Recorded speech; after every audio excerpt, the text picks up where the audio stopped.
apología y bien documentada, me parece a mí, es la que hace Wamba rebatiendo ideas que podrían parecer poner en cuestión la magna obra de Ana Catalina Emmerich, como se sabe escrita por el poeta francés Brentano, a quien ella llamaba el peregrino, como reconociendo en él la persona enviada por Dios para redactar y poner orden y traducir al alemán estándar los recuerdos de sus misiones narrados en dialecto westfalense, a veces confusos.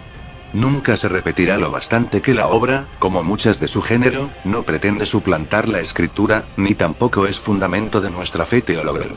Pero sí puede ser objeto de una creencia piadosa que en algunos casos podría ayudarnos a completar imágenes y relatos que tenemos en la revelación. Nunca los cristianos que nos precedieron rechazaron el contenido de escritos semejantes. Incluso, como es el caso de los evangelios apócrifos, pasaron a engrosar el acervo de la piedad de los fieles. Y esto con el silencio y aun con la aprobación de la Iglesia, como se demuestra en la hagiografía admitida, incluso en el martirologio y santoral católico. De estos escritos podemos, y yo diría que en algunos casos debemos, aprovecharnos. Pero no constituyen objeto de fe. Quiero decir que es perfectamente legítimo el rechazarlos, parcial o íntegramente. De todo ello no debemos hacernos problema. Los oyentes del vídeo ya saben que está en su mano el elegir lo que quisieran entre esos escritos y aún rechazarlos. Ahora me permito una digresión aclaratoria sobre la hermana de la Santísima Virgen que al parecer ha resultado extraña, y supone argumento en contra de la veracidad de sus escritos. Sobre la hermana de la Santísima Virgen que al parecer ha escandalizado a algunos, diré que es el mismo Evangelio el que nos habla de una hermana de la Madre de Jesús. Bien es verdad que se ha solido identificar con María la de Cleofás a la que algunas traducciones bíblicas, excediéndose, llaman la tía de Jesús. Hay que tener en cuenta que el término hermano y hermano en la Biblia es muy elástico y bien pudiera tratarse meramente de una pariente de la Virgen. Pero no está excluido que fuera una hermana carnal de ella, aunque yo lo dudo por la simple razón que tenía su mismo nombre María. Lo cual es algo insólito en las costumbres judías y aún en las nuestras, de dos hermanas con el mismo nombre.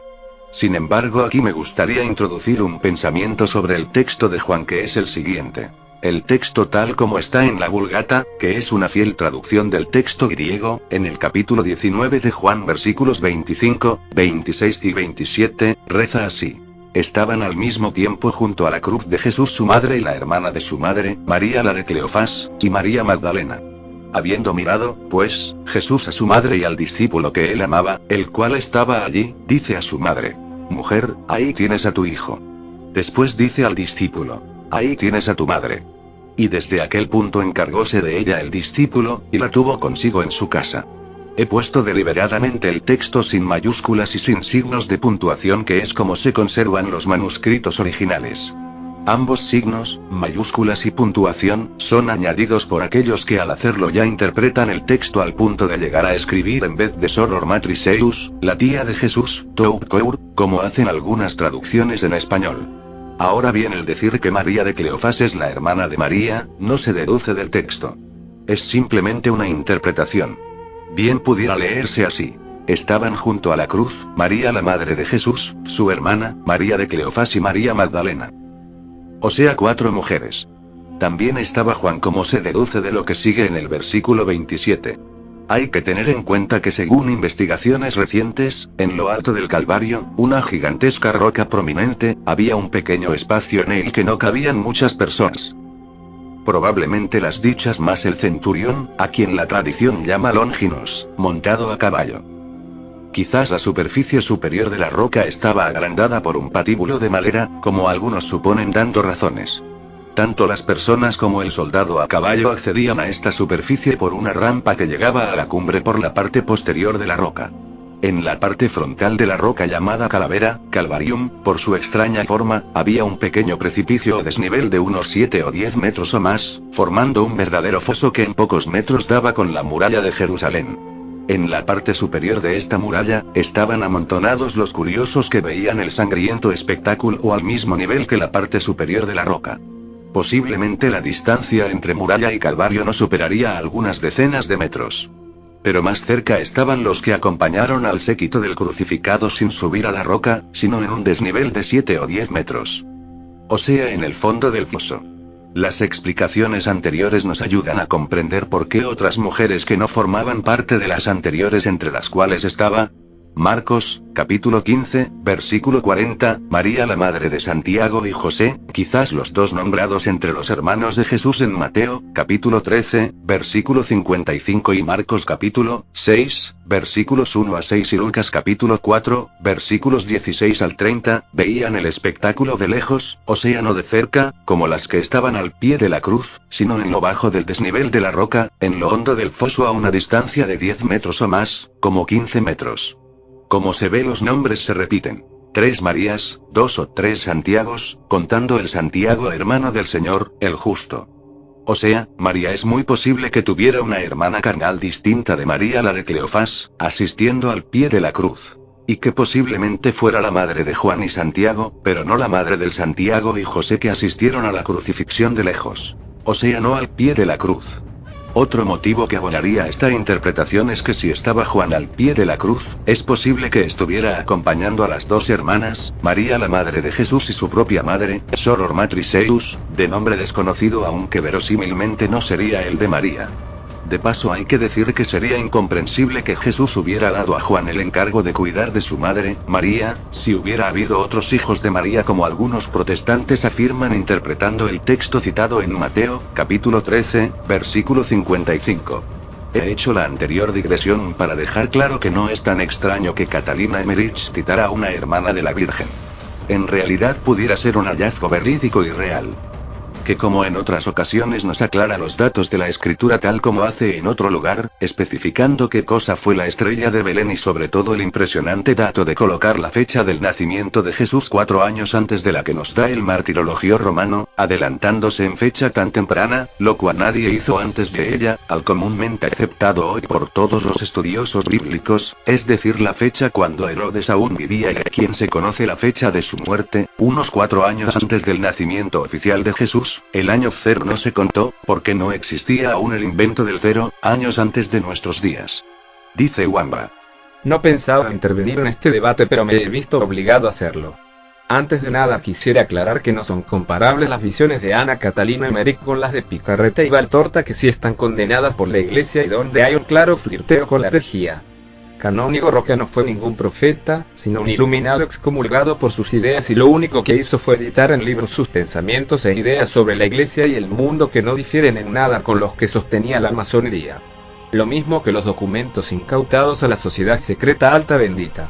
En algunas cosas han acertado, la mayoría, pero en otras ha fallado porque los planes han cambiado. Imagínese el cacao mental que la asola. Voy a demostrarle derechos de Dios como su razonamiento y pensamiento es insostenible que cuanto menos debería reconsiderar si no proviene de algún demonio que trata de desacreditar a una mujer que se caracterizó por sus virtudes cristianas y sus preclaras visiones desmontando toda la estrategia de los demoledores de la iglesia. Ya le comenté que si no entendía algo lo dejara, pero usted directamente lo descalifica. No comprendo, luego falso. Primero hay que destacar que las visiones fueron escritas por Brentano y que por tanto pudo cometer algún que otro error de traducción y redacción ya que Emmerich hablaba un dialecto alemán y Brentano era francés. No sé si puede haber errores de ese tipo en la obra porque no me la he leído al completo. Solo pasajes. Pero eso evidentemente no invalida las visiones, sino que en caso de que algunos pasajes nos parezcan raros o extraños pudieran deberse a simples errores de redacción del redactor que ni tan siquiera era católico en ese momento porque probablemente no pudo comprender lo que Emmerich le quería transmitir. Lo cual si cabe le otorga mayor imparcialidad porque el redactor no es muy docto en catolicismo. Eso hasta ocurre con la Biblia donde hay pasajes que son difíciles de entender o interpretar y nadie la cuestiona. De hecho, en las visiones hay pasajes que están en forma de redacción y otros aparecen como citas directas textuales. Ahora bien su lema, quien puede lo mucho puede lo poco. Sí, si Dios lo permite y bajo sujeción a él en todo. Un matiz importantísimo y que usted obvia como si el demonio tuviera poder absoluto al margen de Dios. Varias aclaraciones. Aclararle que no es lo mismo tener una visión, ver con el espíritu o ser guiado en espíritu, estar en éxtasis, experiencias propias de místicos, que estar en trance, propio de los mediums o espiritistas. Usted de manera sibilina y falaz juega con este lenguaje con su pretendido propósito, desacreditar, lo cual es motivo suficiente para sospechar y poner en cuarentena el origen y proveniencia de su razonamiento y pensamiento como usted bien dice, ya que hay un intento claro y deliberado de desacreditar a toda costa, además de compararla con otras revelaciones claramente heréticas. Visiones de Emmerich son tanto históricas como simbólicas y sobrenaturales, y esto a muy pocos se les suele dar la capacidad de entenderlas. Desgraciadamente no parece estar entre esos elegidos. Usted alega que las visiones, si bien reconoce que aciertan impresionantemente, lo cual le genera sospechas y dudas sobre su proveniencia, y no contravienen la ortodoxia de la fe, pueden haber sido influenciadas por el demonio. Puede tener razón. Pero sería algo estúpido por parte del demonio que alterara una visión para confirmar en la fe y no para desviar a la gente de la misma. Si por algo se caracteriza el demonio es porque tonto no es y flaco favor se estaría haciendo en su plan de condenación de las almas, además de desvelar sus planes de demolición de la iglesia y quiénes son los incautos demoledores que trabajan a su servicio. Ahora bien, imagínese si el demonio tiene poder para alterar o influir en una visión, aunque en este caso incomprensible su objetivo salvo que hubiese sido obligado por Dios a confesar sus planes, cuanto más para influir en los pensamientos, razonamientos, meditaciones, experiencias místicas, etc. de tantos santos cristianos y que han jalonado la Iglesia Católica con grandes tratados y obras. Tendríamos que ponerlos todos en cuarentena ya que entre varias verdades podrían contener alguna que otra mentira convirtiendo toda la teología católica como usted alega en un sofisma. E igualmente todas las apariciones, ya que como bien nos dijo San Pablo el mismo demonio se puede revestir y aparecer como ángel de luz. Por citarle un solo ejemplo de entre muchos. A ver de dónde se sacó la Virgen María el papel de Rusia en el fin de los tiempos porque que yo sepa no se menciona Rusia en las escrituras. Tiene su explicación. Pero ¿es que acaso las advertencias de la Virgen, no voy a entrar en cuáles son verdaderas y cuáles no suponen también una revisión completita de las escrituras en lo que atañe al fin de los tiempos? Sin embargo, usted hace un alegato de la salete. Es decir, tendríamos que poner en cuarentena todo el magisterio de la Iglesia con tantas y tantas obras, amén de las experiencias místicas, ejercicios espirituales, etc., de los católicos que han jaloneado un rico magisterio católico ya que todas son susceptibles de haber sido influidas por el demonio a saber con qué siniestros, oscuros o futuros intereses. Imagínese que hasta tendría poder para destruir la infalibilidad papal ya que si usted aprecia bien ha habido papas que por ejemplo en materia de costumbres han dictaminado una cosa y después han llegado otros que las han anulado, caso de la condena a los toros y algunas cosas más. O por no decir sobre algunos cambios en el magisterio católico durante los siglos como por ejemplo la usura, etc. Se podría bajo su hipótesis salvar algo de la doctrina católica, aparte de las santas escrituras, si es que se pudieran salvarse también, ya que como usted bien dice quien puede lo mucho, puede lo poco no. Porque claro cuando se le otorga un poder tan abrumador y omnipotente al demonio capaz de influir en lo divino y lo humano ante la impasibilidad, impotencia e indiferencia de Dios ya me dirá cuál es la esperanza y la fe de un católico. Que las revelaciones, tanto públicas como privadas, no son dogmas de fe ni fundamentos de la misma, eso ya lo sabemos todos, me estoy refiriendo a las aprobadas o no, que no contravenga el magisterio, no a las heréticas. Nada nuevo bajo el sol. Pero eso no quiere decir que no nos puedan servir o ayudar para ilustrar, confirmar, acrecentar y fortalecer la misma fe. Sin más, el otro día estuve leyendo un gran discurso de San Alfonso María de Ligorio sobre el abuso de la misericordia divina y para ilustrar su exposición citaba una visión de Santa Brígida. ¿Eso invalida su discurso? No. O las famosas visiones de Santa Catalina sobre las revelaciones del Señor sobre el pecado de la sodomía, etc. Pero si tales visiones las hubiera tenido Emmerich supongo que habría que descartarlas por definición. Las obras de grandes doctores de la Iglesia están enriquecidas con pasajes de visiones y experiencias de santos, beatos, místicos cristianos. Y lo mismo que estas, las que se refieren a aspectos proféticos. Sin ir más lejos, tanto Leo XIII, San Pío X o el mismo Pío XII tuvieron visiones proféticas en sus vidas. ¿Fueron manipuladas por demonios? ¿Hay alguna manera de saberlo? ¿Se deben cuanto menos valorar o las rechazamos sin más miramientos? Si usted quiere citarla para cuestiones doctrinales, además de las proféticas, puede citarla también. Por citarle uno que atañe al día de hoy. Ya Ana Catalina Emmerich vio, o su demonio le reveló, que la Virgen era asunta al cielo en cuerpo y alma en una preciosa visión, principios siglo XIX, cuando dicho dogma, el de la Asunción, fue proclamado siglo y medio más tarde por Pío XII, 1950. ¿Qué objetivo puede tener el demonio para revelarnos dogmas de fe, o confirmarnos en ellos, cuando se supone que su objetivo es el contrario como ha hecho con la Iglesia conciliar a la que ha dejado tanto doctrinalmente como en el ámbito litúrgico absolutamente devastada? Sin embargo, Emmerich opta por lo contrario, por develarle todos sus planes de principio a fin, coincidiendo para más INRI con las escrituras. Curioso viniendo del demonio en su plan por subvertir la fe y condenar almas. Aquí nos referimos a los aspectos proféticos de Ana Catalina Emmerich porque es el tema tratado en cuestión a raíz de la profecía de la Salete. Si hubiese tocado la pasión de Cristo pues sería ese. Pensé que usted conocía el origen del tema. Respecto a lo de la hermana de la Virgen, sin descartar que pueda deberse a error de interpretación de Brentano desde la propia traducción de los escritos de Brentano, que debe haber tenido algunos, hay que hacer notar que los judíos llamaban hermanos a sus parientes e incluso amigos cercanos. A un hombre tan cercano a Dios como Fray Rufino, cercano a San Francisco, el demonio lo engañó con tal facilidad. Sin embargo, eso no le ocurrió a San Francisco ni a tantos santos y místicos que tenían la capacidad para discernir y rechazar el engaño.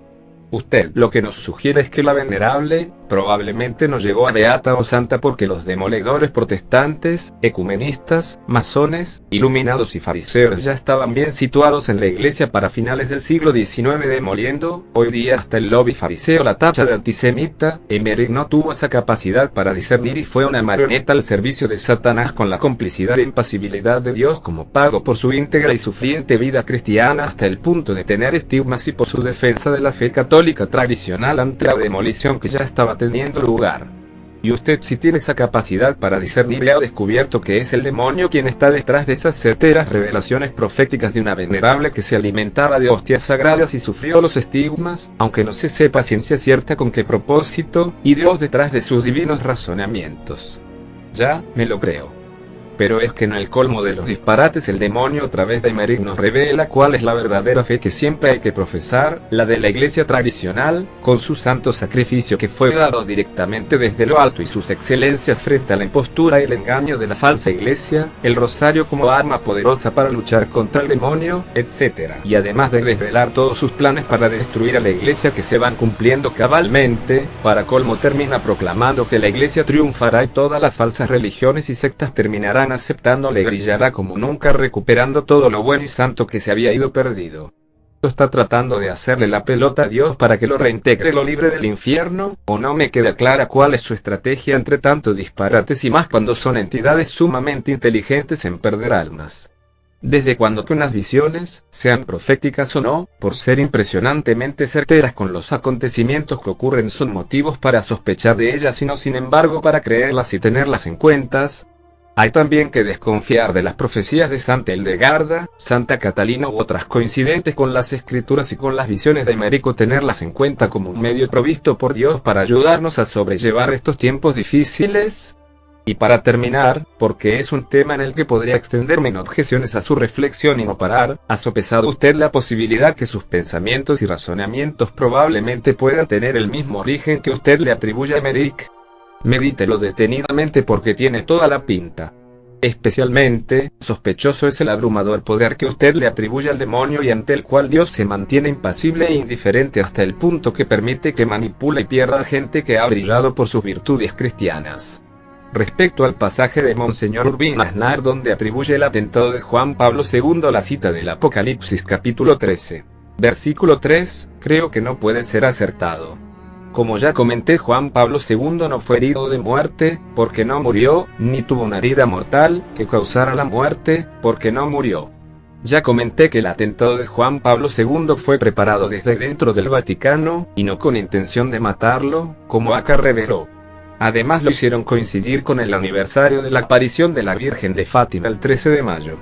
Para ocultar y enterrar el tercer secreto haciéndolo pasar por el cumplimiento final de las profecías de Fátima, el anticristo como desvelan entre otras Hildegarda y Emmerich, por revelación privilegiada de su curiosísimo demonio, es aparentemente muerto, una de sus cabezas como herida de muerte, no dice herida de muerte, y luego resucita concordando perfectamente con lo que nos narra el Apocalipsis capítulo 13, versículos 3 y 14. Ahora bien, es probable que pueda ser tanto una visión simbólica como que ocurra realmente una muerte y resurrección. El tiempo nos lo dirá.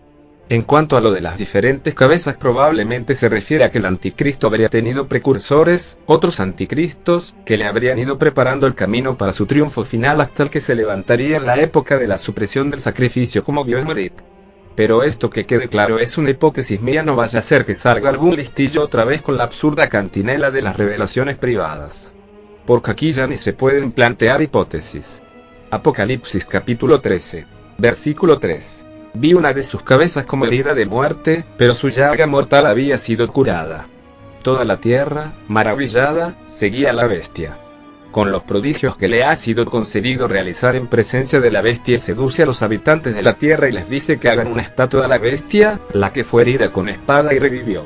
Por cierto, los espíritus planetarios de los que nos habla Emmerich no son más que los principados y potestades que dominaban las alturas y de los que nos habló San Pablo, es decir, demonios o ángeles caídos. Supongo que también tendrá su jerarquía. Muchos de ellos ya hablan del retorno de los Nefilim o de los antiguos dioses paganos o demonios. Los teósofos gnósticos y esoteristas consideran a los espíritus planetarios como espíritus guías que ayudan a la humanidad en su evolución espiritual y material, cuando en realidad, como nos describe Emmerich y nos enseña la tradición católica, son demonios.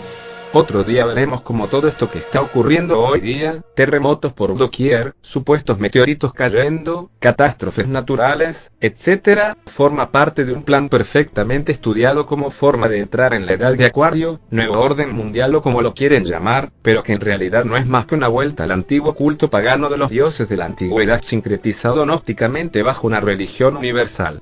Eso lo pueden observar en la cantidad de acontecimientos que viene ocurriendo desde hace un siglo relacionados con los números 11 y 13, desde la Primera Guerra Mundial hasta la elección de Francisco como la dimisión de Benedicto XVI, 11 de febrero, y la firma del decreto que prohíbe la misa tradicional a los franciscanos de la Inmaculada el 11 de julio. Todo forma parte de un gran ritual.